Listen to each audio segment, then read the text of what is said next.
জিতার মতো মার্কা আছে।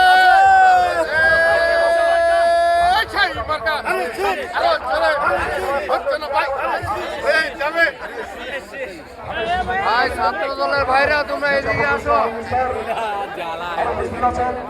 আমাদের ঠাকুরগাঁও পৌর সভাপতি জনাব শরীফুল ইসলাম শরীফ ভাই আমাদের মাঝে উপস্থিত আছেন। আমাদের সকলের শ্রদ্ধাভাজন শান্তিনগরের অভিজ্ঞ জনাব শরীফুল ইসলাম উপস্থিত আছেন। আমাদের আঞ্চলিক কমিটির উপদেষ্টা জনাব আমার চাচা বড় চাচা উপস্থিত আছেন। আমাদের সকলের পরিচিত আমাদের ডাক্তার সাহেব ডাক্তার মোহাম্মদ আনিসুর রহমান বসরিয়া আর উপস্থিত আছেন। আমাদের আঞ্চলিক কমিটির সম্মানিত সভাপতি মোহাম্মদ মোস্তাফিজুর রহমান জিতু আর উপস্থিত আছেন সাধারণ সম্পাদক সহ অত্র এলাকার মুরব্বীবৃন্দ এবং সামনে উপস্থিত মা বোনেরা সকলের প্রতি সালাম, আসসালামু আলাইকুম। হিন্দুদের প্রতি আদাব, অন্যান্য আন্তরিক শুভেচ্ছা।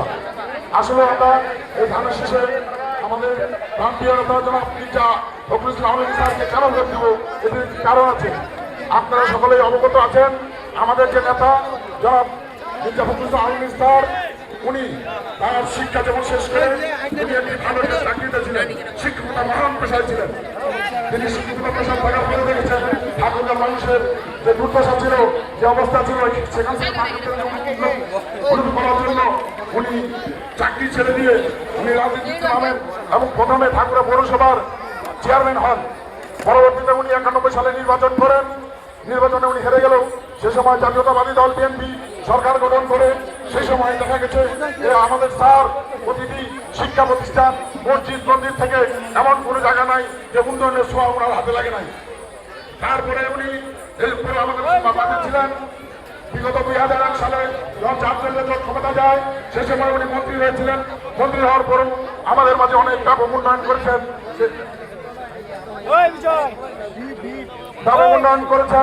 এবং উন্নয়নের মাঝে দেখা যায় যে আমাদের রাস্তাঘাট সহ সে সময় 2001 থেকে 2006 সাল পর্যন্ত আমাদের অনেক রাস্তাঘাট ট্রেন পৌরসভার মধ্যে অনেক উন্নয়নের কাজ করেছেন। বিগত 2008 সাল থেকে যে আমাদের সরকার ছিল সেই সরকার দেখা গেছে আমাদের উন্নয়নের কাজ করে নাই, তেমনভাবে আমাদের প্রতি যে মিথ্যা মামলা হয়রানি বিভিন্নভাবে নির্যাতন করেছে, সাধারণভাবে গাইবি মামলা দিয়েছে, এইভাবে আমাদেরকে হয়রানির শিকার হতে হয়েছে। আমাদের এই প্রান্তীয় নেতা 121টি মামলা খেয়েছে। এই বয়সে 80 বছর বয়সের উনি কয়েকবার জেলে গিয়েছেন, এত নির্যাতিত শিকার হয়েছেন। তাই এই মহান নেতাকে আমরা এবার ধানের শীষে ভোট দিয়ে তাকে বিপুল ভোটে